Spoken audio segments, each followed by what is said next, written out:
Hey, Legacy Church. It's good to be back with you again. My name is Thomas Langell, if we haven't met, and I hope you're enjoying this David series. You know, there are moments in life when the doors just open. And from the outside, it looks like God has made a way. The timing works. The circumstances line up. The people around you affirm it. And everything in you wants to believe that this must be God. But then we discover that the open door isn't always the opportunity that we expected it to be. And we come to realize that maybe it wasn't God's will after all. Sometimes an open door is an invitation to obedience, but sometimes it's just another opportunity. And that difference matters. You know, years ago, I read a story on the life of Charles Finney, the famous 19th century preacher and leader of the Second Great Awakening, that went like this. About 6 years into his career, Finney had already made a name for himself as a firebrand frontier preacher. And people were coming to the faith by the hundreds, by the thousands. And his name seemed to precede him everywhere he went. And because of that, he had options, professional options. He had financial backers who promised to build him churches, boards who invited him to come and preach. It wasn't an exaggeration to say that he was probably the most in-demand person in America at the time. Which is why, at this point in his career, so many of the people around him were encouraging him to return to the Northeast, to places like New York City and Philadelphia, where he could get more exposure, which obviously made sense, right? If the goal was to have the biggest impact and build the biggest reputation, then the obvious place to establish a church would be a place like New York. Finney had already had success there. He had relationships there. He had momentum there. And if he wanted to continue to grow his reputation as one of the most influential preachers and people in America, New York was the kind of place where that could happen. But then he received another invitation, one that came from Rochester. And by all measurable standards, this was the worst opportunity. Rochester didn't look impressive. The church that invited him was struggling. They didn't have a pastor. Their spiritual life was low. There was discouragement in the congregation, division among the leaders, and there was actually conflict between some of the churches in the city. The situation, it was so fragile that people were afraid the church might shut down if something didn't change. So this wasn't a prestigious invitation. It was a troubled church in a difficult place. And it really didn't have anything to offer an upcoming pastor like Finney. But Finney was asked to consider it nonetheless. And so Finney gathered with several trusted Christian leaders in the city of Utica to talk it through. These were people that he respected. And they prayed with him. They listened to the situation. They weighed the opportunities for hours, for days. And after all of that, their advice was clear. Don't go to Rochester. Go east, back towards New York or Philadelphia, where the doors were larger and the possibilities seemed greater. And Finney agreed. At least at first. As far as he was concerned, the decision had been made. He would get on the canal boat the next morning and head east. The doors had been flung wide open for him to keep advancing. But that night, as he tried to sleep, he couldn't shake Rochester. And as he lay awake, the question began to shift from where is the best opportunity for me to go and where is God asking me to go? And the more that he thought about it, the more convicted he became. What if the very reasons everyone thought he should avoid Rochester were actually the very reasons God wanted to send him there in the first place? The church was weak, the people were discouraged, the situation was difficult, but maybe that didn't mean that he should stay away. Maybe that meant that they needed someone like him to come. And before the night was over, Finney's heart had changed. Not because Rochester suddenly became a better option, more impressive, or because the problems disappeared, but because he became convinced that God was calling him there. And so the next morning, before everyone had gotten back together, before many people had even woken up, Finney and his wife boarded the canal boat. But this time, they didn't go east, they went west. They went to Rochester. And what would soon follow would become the greatest religious revival in American history up to that point, the Second Great Awakening. And at the time, I'm sure it looked foolish. He was walking away from the obvious opportunity and toward a church that seemed spiritually dead, deeply divided, and unlikely to help his reputation at all. But that's where God met him. And to Finney, that was all that mattered. Because to Finney, the question wasn't just where can I be most successful? It was where is God asking me to be faithful? And those aren't the same questions, which is why discernment is so important, right? Sometimes the doors that look open aren't an invitation to obedience. They're just another opportunity. And sometimes the door that looks difficult is exactly where God is leading. Which means that the deeper question isn't simply, is there an opportunity? The deeper question is this an invitation to obedience? Because opportunity asks, will this get me to where I want to go? But obedience asks, is this where God wants me to go? And that's the tension, which is exactly where David is at in 1 Samuel chapter 24. David already has been anointed king, but he's not yet on the throne. And it gets even worse than that. Not only is he not on the throne, he's literally on the run, hiding in a cave. And then suddenly, by a stroke of pure luck or God's providence, the man who's hunting him, Saul the king, walks into the cave completely unaware of his presence. And from the outside, it looks like the perfect moment. Now is the chance to take the throne. But in that moment, David stops and asks himself the question, is this obedience? Or is it just another opportunity? If you remember, last week we ended with the story of David and his friendship with Jonathan, Saul's son. Jonathan warned David that Saul's jealousy had turned deadly, and he helped his friend escape. And so David ran because staying meant that his life would be in danger. And since that moment, David's been on the run. He's gone from the field to the valley to the palace, and now the palace to the wilderness. And his sole goal is now to survive. He's gathered a small ragtag group of followers around him, men who are distressed, in debt, and discontented, and together they've been moving around the countryside in secret. Along the way, David's experienced both God's provision, but also deep hardship.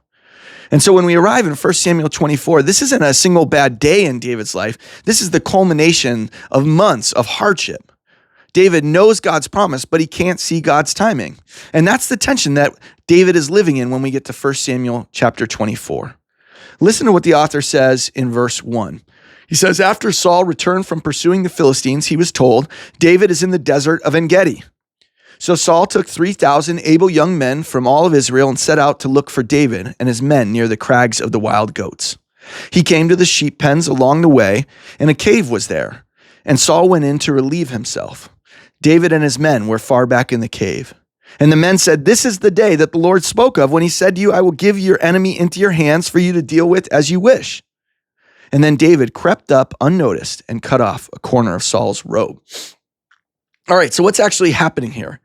Well, Saul is hunting David with 3,000 hand-picked men, while David and his men are hiding deep inside the cave.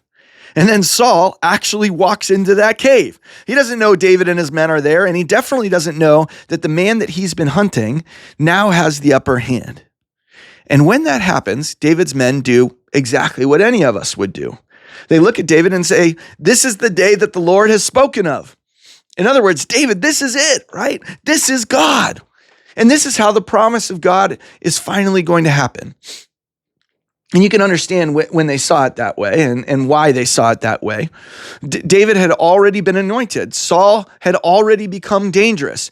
David's innocent. Saul's vulnerable. Nobody would have to know. From a strategic standpoint, this is perfect. But from a spiritual standpoint, this is actually dangerous. Because some temptations don't come dressed as evil. Some temptations come dressed as answered prayers.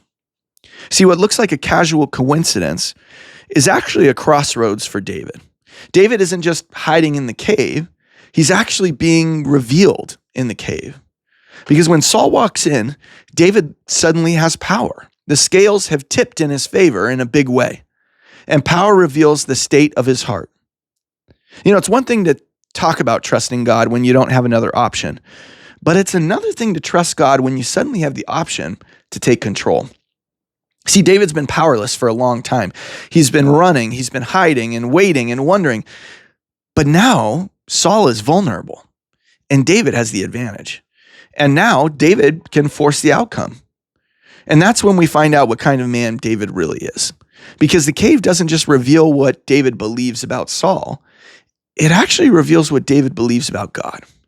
Does he actually believe that God is trustworthy? Does he actually believe that God is going to follow through? Or does he believe that God's promises require him to compromise on his character?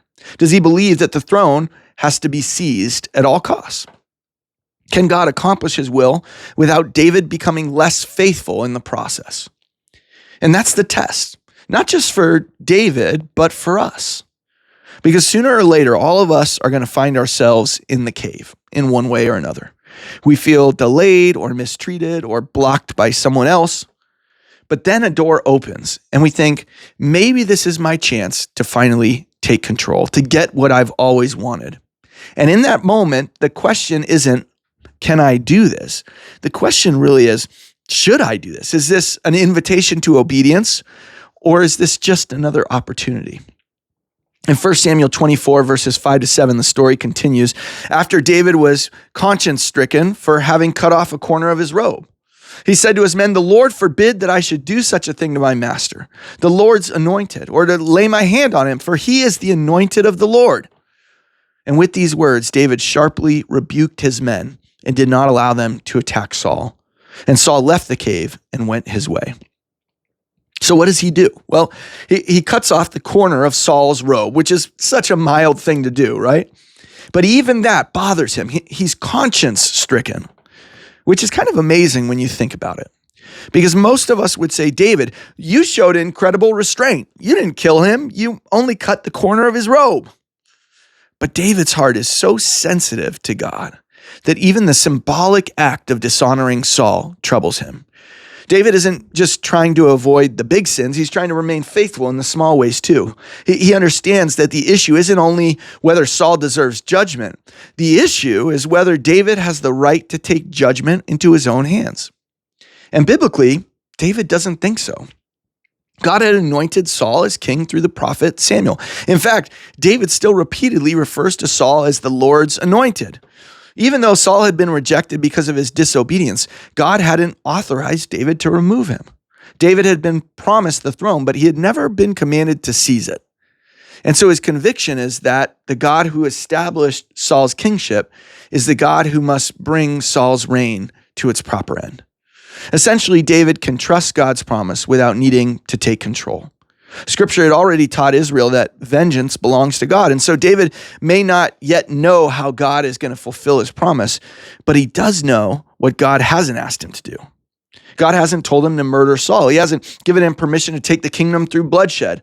And so David refuses to confuse God's promise with God's permission. He can wait because he believes that if God truly intends for him to be king, then God can accomplish his purposes without David violating God's ways. Which brings us to one of the most important lessons in this passage. You can be right and still respond wrong. See, David is right. Saul is wrong. David is innocent. Saul is guilty. David's been faithful. Saul has been violent and jealous and unstable.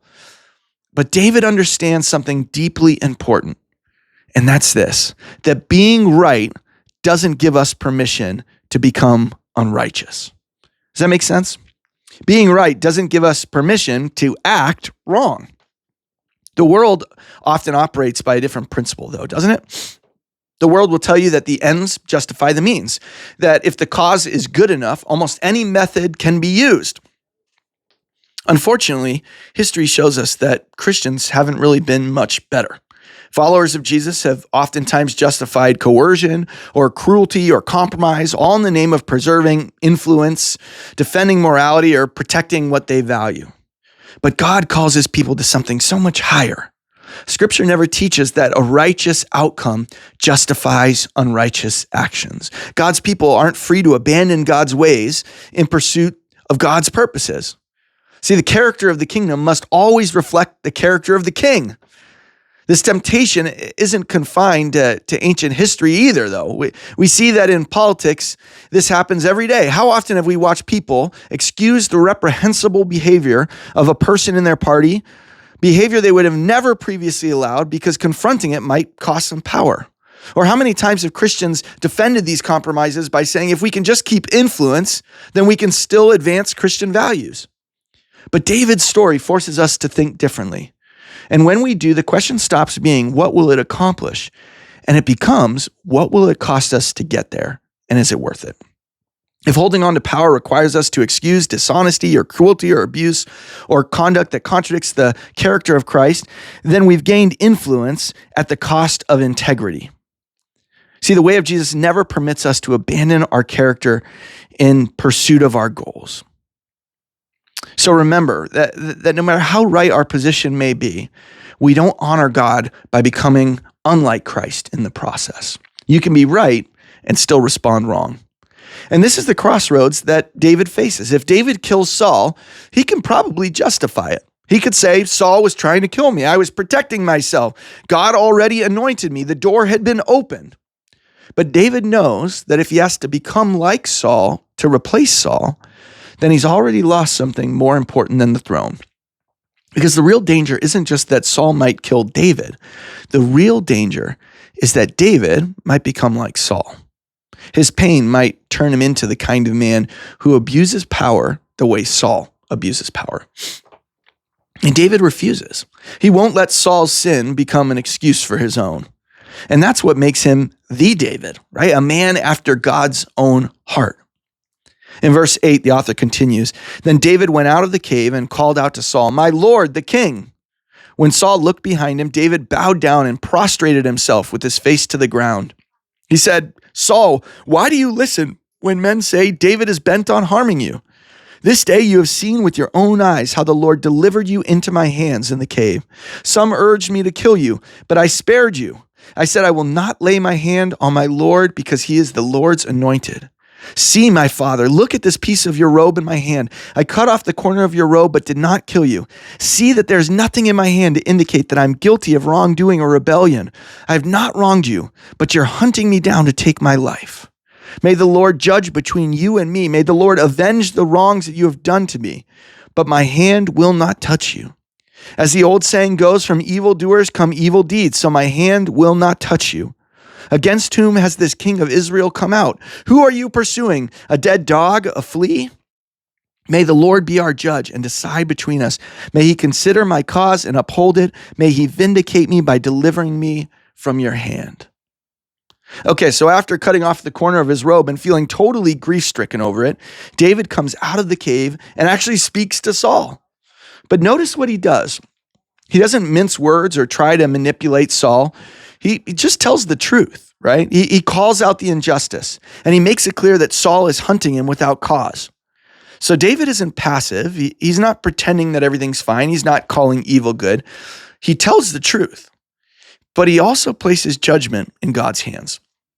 He says, may the Lord judge between you and me. And that's not weakness, that's faith. In other words, David isn't refusing to act. He's refusing to take God's place, which says a lot about how David views patience. For David, patience isn't passivity. David actually does something about it. He runs, he hides, he protects himself, and he speaks the truth. But he also refuses revenge. And that's what patience looks like here. Patience is waiting for the right time to do the right thing while refusing to do the wrong thing to get there. Which means that true patience, biblical patience, is actually faith in motion. It's not passive, it's not weak, it's not silent, but actually it's deeply faithful. David's patience isn't doing nothing. David's patience is refusing to become Saul, which kind of brings us to the heart of our message today. Don't let the caves of your life turn you into Saul. See, David can take matters into his own hands, or he can trust the hands of God. He can use the power the way Saul uses power, or he can practice restraint because he trusts God's power. And that's what's at stake in the cave. And that's what's at stake in us, because pain can deform us if we don't let God form us. Betrayal can make us suspicious. Injustice can make us vengeful. Disappointment can make us cynical. And if we're not careful, we can survive the cave, but lose our souls. And this is what separates David from Saul. See, Saul clings to power, but David, he entrusts power to God.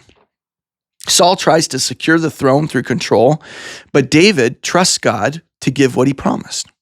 In the cave, David has to decide what kind of king he'll become. Not later, right now, before he ever gets the crown. Because the cave is where the character of the king is actually revealed. So how do we know when an open door is an invitation to obedience or just another opportunity? Because the hard part is that opportunity often looks like obedience. It can feel like God. It can sound like wisdom. It can actually be affirmed by the people around us and appear at the exact moment that we're tired of waiting, which is exactly what happens in the cave. Saul walks in and David's men say, "This is the day. The door is open." But David has to discern whether or not this is an invitation to obedience or just another opportunity. So how do we actually tell the difference? How do we know one from the other?